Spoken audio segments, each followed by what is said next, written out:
नमस्कार दोस्तों, मैं हूं शोभित और मैंने आप लोगों को बताया था कि हम काउंसलिंग के ऊपर एक बहुत ही जल्दी वीडियो बनाएंगे।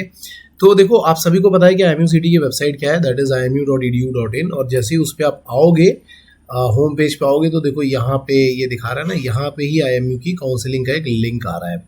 तो हमें करना क्या है कि अगर आप काउंसलिंग करना चाहते हो तो उस काउंसलिंग के लिंक के ऊपर जाओ और लिंक को क्लिक करो और उसको कैसे फिलअप करना है, मतलब पूरा काउंसलिंग प्रोसेस क्या होगा वो काउंसलिंग प्रोसेस में आपको बताने वाला हूँ। इट में भी पॉसिबल कि वीडियो थोड़ा लेंदी हो। एक्चुअली क्या हुआ था कि यार RTI वाला वीडियो इसी चक्कर में डिलीट हो गया था, क्योंकि मैंने वहाँ पे कुछ डिटेल्स दिखा दी थी गलती से, इसलिए वो RTI वाला वीडियो डिलीट हो गया था। तो इसमें मैं सारी डिटेल्स आपको दिखा नहीं पाऊंगा, क्योंकि मेरी पर्सनल डिटेल नहीं बल्कि किसी और की है, तो मैं वो दिखा नहीं पाऊंगा, लेकिन मैं प्रोसेस आपको पूरा एक्सप्लेन करके बताते जाऊंगा। तो आपको करना क्या है कि जैसे ही आप इस पेज पे आओगे, यहाँ पे ही आना, देखो यहाँ पे ये सब कुछ लिखा हुआ है ना, इधर पे ही आ जाओ। तो यहाँ पे एक लिंक आ जाएगा काउंसलिंग का, काउंसलिंग के लिंक पे जा करके और फिर हम अपना काउंसलिंग प्रोसेस स्टार्ट करते हैं।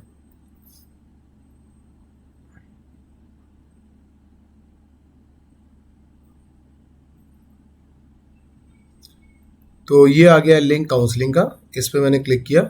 जैसे मैं क्लिक करूंगा तो ये application number, password, security code, ये सारी चीज़ें आपसे पूछेगा। ठीक है, तो आपका जो भी एप्लीकेशन नंबर है और पासवर्ड है वो आप डाल दो। मैं जिस भी स्टूडेंट का डाल रहा हूँ मैं वो आपको नहीं दिखाने वाला हूँ। तो देखो क्या है कि जब आप डाल दोगे, अब जैसे एप्लीकेशन नंबर भले ही आपको दिख भी रहा हो, लेकिन ये स्टूडेंट की डिटेल है यहाँ पे। ठीक है, ये स्टूडेंट की, मतलब इसी तरीके से आपकी भी सारी की सारी डिटेल यहाँ पे आएगी। और लास्ट में ये आपसे पूछेगा कि क्या आप, लास्ट क्वेश्चन ये कि क्या आप स्पेशल स्टेट से बिलोंग करते हो। अगर आप करते होगे तो यस डाल दो, नहीं करते होगे तो आप यहाँ पे नो डाल सकते हो। ठीक है, बट यहाँ पे ये ऑप्शन फिल करने के लिए नहीं दे रहा है। ठीक है, अब यहाँ से confirm and proceed to next page करते हैं। तो जैसे हम confirm and proceed to next page करेंगे तो यहाँ पे कुछ कुछ डिटेल फिल करने के लिए हमारे पास आएंगी। अपने पिक्चर को थोड़ा यहाँ साइड में कर दे रहा हूँ, ये सारी डिटेल आपको दे रहा है। अब आप यहाँ पे देखो कि 10th क्लास का रिजल्ट आपका पास्ड है, जो भी डिटेल आपने दी होगी वो यहाँ पे है। और सारे के सारे मार्क्स यहाँ पे दिए हुए हैं। ठीक है, 12th क्लास का भी यहाँ पे सारा डिटेल है, जहाँ से भी आपने पास किया है वो सारी दी होगी। अभी ग्रेजुएट आप हो नहीं, सबमिट कर दो इसको। अब हम आगे फर्दर प्रोसीड कर रहे हैं।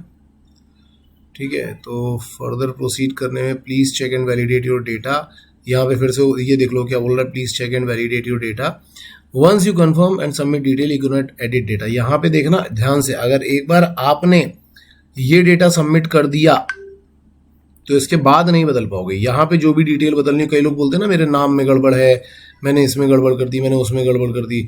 एडिट डिटेल पे जाकर के यहाँ पे आप चेक कर सकते हो, चेंज करना चाहो तो वो कर सकते हो। ये एडिट डिटेल पे जाओगे नीचे, यहाँ पे जाकर के आप चेक करना हो, चेंज करना हो, सब कुछ कर दे सकते हो। लेकिन अगर यहाँ कुछ आपने गड़बड़ कर दी तो फिर इसके बाद आप इसको चेंज नहीं कर पाओगे। ठीक है, और जैसे ही सब चीज़ें ठीक हो जाएंगी तो यहाँ पे कंफर्म एंड सबमिट कर दो। कंफर्म एंड सबमिट करने के बाद आप अपने नेक्स्ट पेज पे जा जाओगे। अब यहाँ पे बोलेगा कि आपको डॉक्यूमेंट्स सबमिट करने हैं। ठीक है, तो डॉक्यूमेंट डिटेल में उसने, तो यहाँ पर वो आपकी सारी चीज़ें अपलोड करने के लिए मांगेगा, फ़ोटो, सिग्नेचर और जो भी है मार्कशीट वगैरह जो है वो सब कुछ। ठीक है, और जब ये आपका सब कुछ हो जाएगा सबमिट, ठीक है, डॉक्यूमेंट नेम, ये सारी चीज़ें सबमिट हो जाएंगी, तो आप यहाँ पे सबमिट पे बटन पे क्लिक कर देना और फिर आप यहाँ पे आ जाओगे।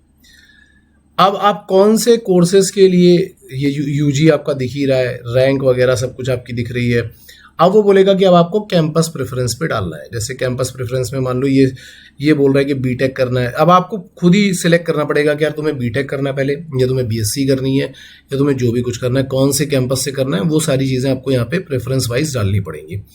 तो आपको क्लियरली दिख ही रही है और उसने प्रेफरेंस भी सारी दे रखी है। अब जैसे मान लो कि एक बच्चा है जिसको बीएससी करनी है और उसको लग रहा है कि चेन्नई कैंपस से करना ज़्यादा ठीक रहेगा। ठीक है, आप चाहो तो आप इसके डिटेल्स उस पर भी, डीजी शिपिंग की वेबसाइट पे भी चेक कर सकते हो कि वहाँ का प्लेसमेंट रिकॉर्ड क्या है, कितना है, कॉलेज से भी बात कर सकते हो। लेकिन मैं आपको बता रहा हूँ अपने हिसाब से आप इसकी सारी की सारी प्रेफरेंसेस फिल कर सकते हो। ठीक है, तो मैं रैंडमली ऐसे फिल कर दे रहा हूँ यहाँ पे।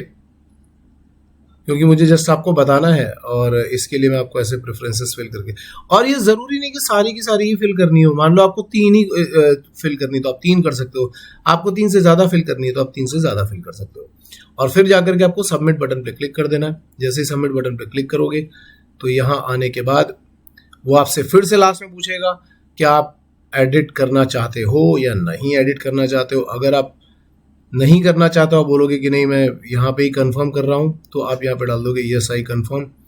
यस आई कंफर्म करने के बाद आपसे बोलेगा कि आपके ईमेल पे एक ओटीपी गया हुआ है, आपको वो ओटीपी यहाँ पे ईमेल से ला करके यहाँ पे डालना है। जैसे ही आप यहाँ पे अपना ओटीपी डालोगे फिर वो आपको नेक्स्ट पेज पे ले जाएगा, जहाँ पे देखो ये डिक्लेरेशन में दिया भी हुआ है। आप सारी चीज़ें देख लो यहाँ पे, क्योंकि आपकी 10,000 रुपये की फीस लगेगी, काउंसलिंग फीस लगेगी। And I am aware that counseling fees is not refundable if a seat is allotted through any of admission list। मतलब अगर आपने ये डाल दिया और अगर एडमिशन, क्योंकि काउंसलिंग के 2-3 राउंड होंगे, अगर उनमें कोई भी सीट आपको अलॉट हो गई तो आपको ये 10,000 रुपये वापस नहीं मिल पाएंगे, याद रखना, ठीक है। तो इस चीज़ को देखने के बाद ही आप आगे जाना। तो यहाँ पे आपका जो ईमेल का ओटीपी आएगा उसको आप यहाँ पे डालो, ठीक है। Confirm and proceed for preview page. एक बार प्रीव्यू पेज करना होगा, और मतलब प्रीव्यू करना होगा, रिव्यू ही करना होगा बेसिकली वो, और उसके बाद आप सीधे के सीधे चले जाओगे पेमेंट पेज पे, ठीक है। अब क्योंकि मुझे इस बच्चे के लिए कोई पेमेंट करानी नहीं है तो मैं इसको और आगे फर्दर प्रोसीड नहीं कर रहा हूँ, मैं इसको यहीं तक ही रख रहा हूँ। आपको मैंने बता दिया कि प्रोसेस कैसे करना है। इसके अलावा कुछ और डाउट आएंगे तो आप डेफिनेटली यार कमेंट सेक्शन में आकर के पूछ सकते हो। काफ़ी सारे बच्चे ये पूछ रहे हैं कि सर क्या काउंसलिंग करना ठीक रहेगा या नहीं रहेगा, कि हम डीएनएस में चले जाएं नेक्स्ट 6 महीने का वेट करके। तो जनरली यार मैं प्रेफर तो यही करता हूँ कि यार आप 6 महीने का वेट कर लो। अगर आपकी रैंक ठीक ठाक है, पीसीएम अच्छे हैं, तो आप 6 महीने का वेट करो, कहीं ढंग से प्रिपरेशन कर लो, रिटर्न और इंटरव्यू की अच्छी प्रिपरेशन कर लो, और फिर उसके बाद आप आराम से अपना डीएनएस निकालो। दैट इज़ मच बेटर, ऐसा मेरा मानना है। बाकी आपकी चॉइस है। और अगर आप एडमिशन लेना चाहते हो, क्योंकि हमारा नया बैच स्टार्ट हो रहा है, ऑफलाइन बैच जो नेक्स्ट ईयर की प्रिपरेशन IMUCT की प्रिपरेशन का है वो 1 जुलाई को स्टार्ट हो रहा है। एम बैच अभी चल ही रहा है, जिसका हम एक रिवीजन 1 जुलाई से ज़रूर स्टार्ट कराएंगे। आपको अगर एम बैच लेना हो तो बहुत ही अफोर्डेबल है, आप ले सकते हो।